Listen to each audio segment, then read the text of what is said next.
All right, everybody, welcome back to the Clash Bash Invitational. That's right. I'm Mitch Leslie here, of course, joined by the one that's put it all together, of course. It's Ethan Van Sant, man. Great to be back here with you for our winners semi-final. Finally starting to get to the pointy end here of this inaugural Clash tournament.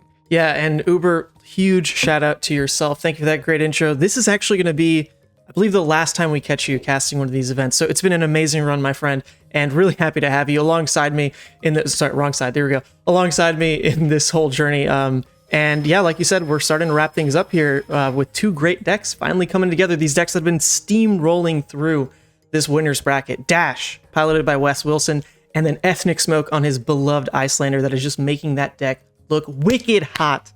So this is going to be an exciting match, I'm sure. One thing that kind of blows my mind about both these decks is that you're seeing such like brutal matches, and these decks are like $20, $30 maybe, in their entirety, which is kind of great for people that are maybe looking at these videos wondering how they can sort of get into Flesh and Blood. What's a great entry point? You've got it right here. This matchup between Iyslander and Dash, two decks for very little monetary cost, have been absolutely tearing through the bracket so far.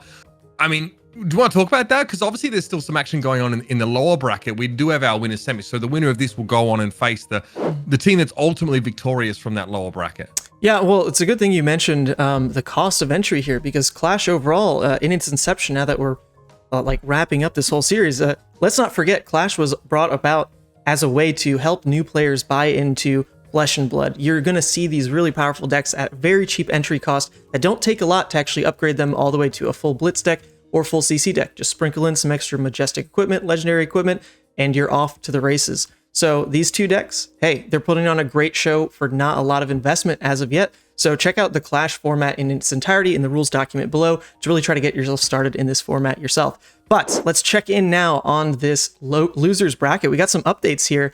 Mo Bogsley on Chain has taken down Elaine on Kasai. Gosh, I really wish we caught that game, but unfortunately, Kasai is gone, the warrior's out, and another Runeblade climbs above to face Zach Bunn. Zach Bunn taking down Red Zone Rogue, who's piloting Arachne, Zach Bunn on Bravo.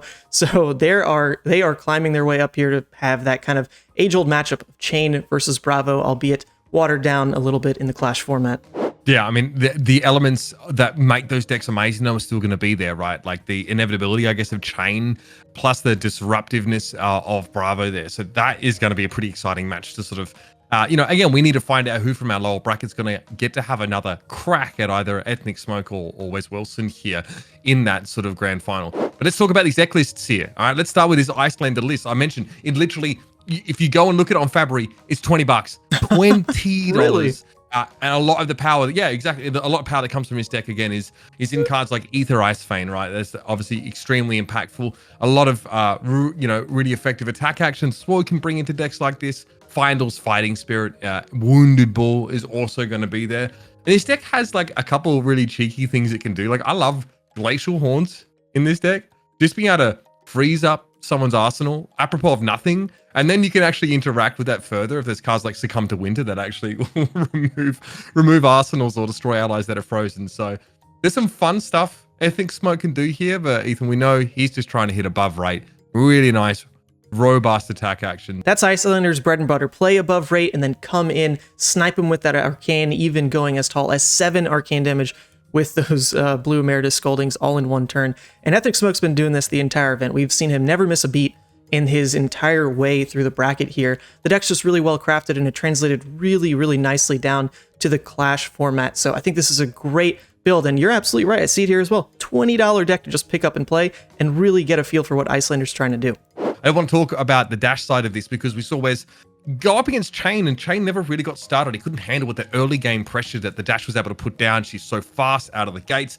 Even if you're taking a setup turn by like putting a Teklo Core down or, a Spark of Genius on your first turn, still just unbelievably scary, this deck, especially with stuff like Goliath Gauntlet. Yep, and of course, he's done the first step in any Dash build, which is commit wholly to Mechanologist. There's not a single non-mech card that's going to make his way into Wes's main deck here, so this deck is looking to just be as consistently aggressive as possible, never miss a beat on the boosts, and gain those extra benefits because of, like you mentioned, cards like Hyperdriver giving you resource back when you boost, Teklo Core potentially setting up larger turns that 5-card hands otherwise like normally don't get to play with. So this has been an explosive deck, and a deck that actually has quite a bit of blues as well to maybe manage some of the disruption that Iyslander would throw at a more red line heavy aggro deck. So I think this is going to be a pretty back and forth matchup, and I'm pretty excited to see how the players navigate it. So let's jump right in.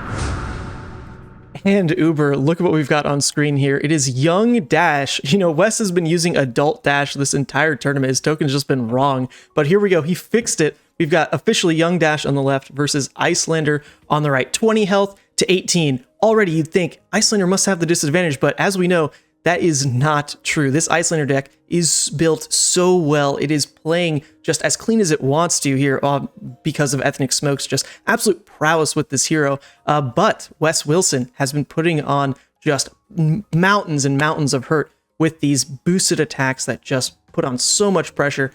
So this is going to be a good one, I think. A lot of aggression versus a lot of disruption, but that disruption has its own huge amount of damage as well. So we'll really see what starts to happen here as Wes just takes a slow turn, you know, sets up, wants to filter his hand, and I believe just passes.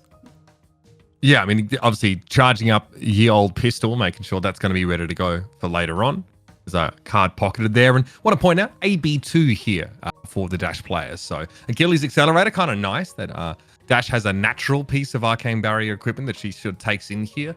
Again, many decks against Iyslander take like AB1 because against an Ice Vein, all they're going to do is prevent one of it and then, yeah, spend the other 2 resources paying for this. On hit, which is coming in right now. This is a blue Ether Ice Vein straight out of the gates here. 3 Arcane. And then on hit, your opponent discards unless they pay 2.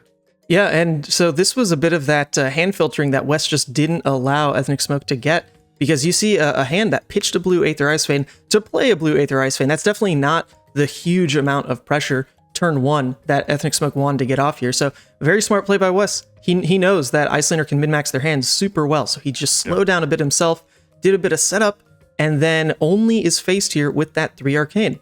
But looks like what he's doing there is pitching in for AB2, which means he still has to contend with that discard effect, which is interesting. So perhaps he just didn't love his hand. It wasn't aggressive enough to really eat the damage of. I think it's an interesting decision. Normally, right, you'll prevent 1 and then pay 2 if you don't have a full AB3 suite, right? So this means it's actually costing Wes an extra card. Now, Red T-Bone, okay, maybe the on-hit effect isn't as impactful in this kind of matchup. But, you know, getting rid of an attack is definitely relevant here. That is still 3 damage that, you know, goes into the pitch zone instead. So, Ethnic Smoke gets to pocket a card at the end of his turn there. He didn't come out with like one of those red attack actions, right? That's 7 or 8 damage. So that is obviously a very good sign. Let's see what Wes comes back in with. 0 to 60 here. Naturally, the boost is good because there are only Mechanologist cards in this Dash deck. So this is go again with 3. Yep, going in for 3. It's not a red in Arsenal, so not the strongest turn out of Wes here either. Just coming in for 3 damage, and I believe what their players are wondering about here is actually the response trigger because of Hyperdriver. Iyslander is, of course, a deck that can play at instant speed pretty readily with blue cards in Arsenal. So there's multiple layers here in terms of the boost, declaring boost itself, the resolution of Hyperdriver on the stack. So Ethnic Smoke is just trying to make sure everything goes in sequence so he can respond exactly when he wants to try to throw off the aggression that Wes is likely trying to pump out this turn, even with just a 3-card hand. So Hyperdriver is essentially inoculating Wes against the impact of Frostbites from blue cards coming out of Ethnic Smoke's arsenal. Just giving that extra resource back essentially pays for, you know, the increase in cost incurred by receiving a Frostbite token. Ethnic Smoke hasn't opted to actually make any play from his arsenal yet, so we're able to transition now into a red zipper hit for 5 and go again, before this Iyslander player has opted to sort of play anything on Wes's turn. So this is good damage, all right? Follow it up with the pistol here as well. Fairly robust turn. It's 10 damage presented. And all this damage is being taken by Ethnic Smoke. Now, we know he likes to do this. We know he can get away with doing this because this is what he did to Zag Bun. Yeah, he plays this deck so aggressive. I think, Iyslander initially gets slotted into this control category. But the amazing thing about her, especially in these lower health formats, is the amount of damage she gets out per card just ends up being incredible. And that's exactly what he's pushing for here with such an early committal of Spellfire Cloak to push out Emeritus Scolding off of 1 blue for 4 damage, followed up by Waning Moon, 7 Arcane, and all that cost him was 1 card and Arsenal. So wow, just eating 10 himself to throw Wes down to 10. basically the perfect use there of Spellfire Cloak. That is pretty scary stuff. Now, obviously, Ethnic Smoke will go to his turn and may not opt to do a whole lot. I mean, if he can actually present some arcane damage here, if he has the cards left to do it, I think he should have 2 here. So there's the potential for him to be in a very, very powerful position here. Glacial Horns is there as well. You could just pop that to keep your opponent off their arsenal card. Because this game isn't going to go for much longer. By the looks of things, Ethan, these guys are just leaving it all out there. Yeah, they really are. They're playing very aggressive with their life totals, just trading to be the first one to present lethal. But when you're neck and neck with a life trade like this, Iyslander normally comes out ahead because she has 3 really big ways to buy herself a lot of tempo. And we see this right now. Glacial Horns is one of those key factors. I'm going to sack this piece of equipment, it's just a common, to lock your arsenal and deny your 5-card hand. And on top of that, throw in a 2-card combo, also committing Goliath here, for 9 damage and a life gain. That is a 10 value swing off of just 2 cards and an equipment piece. This is how you flip a game. This is how you get ahead on the life trade and then always threaten lethal with just a little spell in arsenal that activates Waning Moon. It's crazy. The amount of value here is absurd. You obviously make a great point, right? 10 value off 2 cards, but also bear in mind that your value is actually, even further increased because you've locked your opponent out of one of their cards. Wes may not have a chance to use that arsenal. He may as well have been hit by a Command and Conquer. It's that bad. No deck in this format can really recover easily from what has just happened by Ethnic Smoke there. He finds the big juicy attack with the extra condition of gaining a life at the perfect time. These guys are racing, and Ethnic Smoke's found the perfect answer to keep him a nose ahead. Yeah, it's beautiful to see those little incremental life gain values line up when they were at 10 to 8, right? That's where Ethnic Smoke and West, they both traded 10 life. But Iyslander starts 2 life down, so when they throw something like that Findles, it comes in, heals them right up, and actually buys them back a bit of value. But Wes here putting on pressure on his own side. He's trying to commit early with his Heart and Cross Trap, but of course that gives a window to Ethnic Smoke to respond, which he does right here, stacking this Arsenal freeze where it doesn't super matter. So this is just going to be a way to give a Frostbite and cycle a card pretty much, and leave 2 floating for that ever-present threat of Waning Moon. Yeah. Crucially, this Frostbite comes out before there's any resources refunded by Hyperdriver. So to start off the turn, this Dash player has to give, you may have to sort of give up a card. It depends. 2 free resources here is great from this Heart and Cross Trap. But Wes has given Ethnic Smoke an opportunity to take action here as the Iyslander and begin that disruption. Goliath Gauntlet's going to be popped here. That, of course, is going to cost 1. So that's a red card. That's a +3 from Rotary Round, and that has to go into the pitch zone. And here is the Throttles coming in for a whopping 8 damage. Oh, it's 8 damage, but you can tell Wes really thought he was going to get to throw in that Rotary Ram to make this 11, and then that would be his own committal of 2 cards for 11 damage, which is one better than what Ethnic Smoke just did. So they were really trying to fight that value game, but you saw the Frostbite just throw a wrench in that entire trade pattern. And so now that the resources have been tracked, Iyslander saw that there were no resources floating on this turn. It's a free opportunity to just throw in 3 damage on Waning Moon, set your opponent down to 4, go to 4 yourself, but remember that you'll have the advantage to potentially kill at instant speed going forward. So you gotta see here that Ethnic Smoke, he's so happy. He loves this position for sure. If Ethnic Smoke can present 6 damage, this game is over, which we know is very much within Iyslander's capability to do so. I say 6 because, of course, there's Arcane Barrier 2. Sometimes, though, you can get it done the old-fashioned way. Here comes a huge 7 damage. No life gain this time from Ethnic Smoke as it comes in, but this is still going to force Dash likely to... I mean, if Dash takes 1 from this, that means you die to a Waning Moon on your turn. That is very frightening here. So it's almost like a breakpoint in some sense. It's like... Can you afford to lose the tempo by giving up 3 cards here? I guess no. So you are probably going to have to accept taking 1 damage, but 3 life, that's very scary against Iyslander. That's absolutely terrifying. And the scary part about ever trying to play off a 2-card hand here is normally the trade pattern in Flesh and Blood is I will attack and I will pitch. And as soon as the Iyslander sees what you pitch, she is going to be able to track exactly how much damage you can survive when it comes to Arcane Barrier, because Wes only has 2 Arcane Barrier on the board, right? He's only showing 2 floating right now. So if the Iyslander player here, Ethnic Smoke, if he sees, oh, I have enough damage here to just go above what your Arcane Barrier is, then you just die. And look at this. He's just got it. He's just got it. It looks that easy with Ethnic Smoke behind the pilot seat here on this Iyslander. Just 3 damage from Arsenal, 3 damage with Waning Moon, and that's just gonna be game. I think Wes is taking a second to realize what's happening here, but we see it. It's over.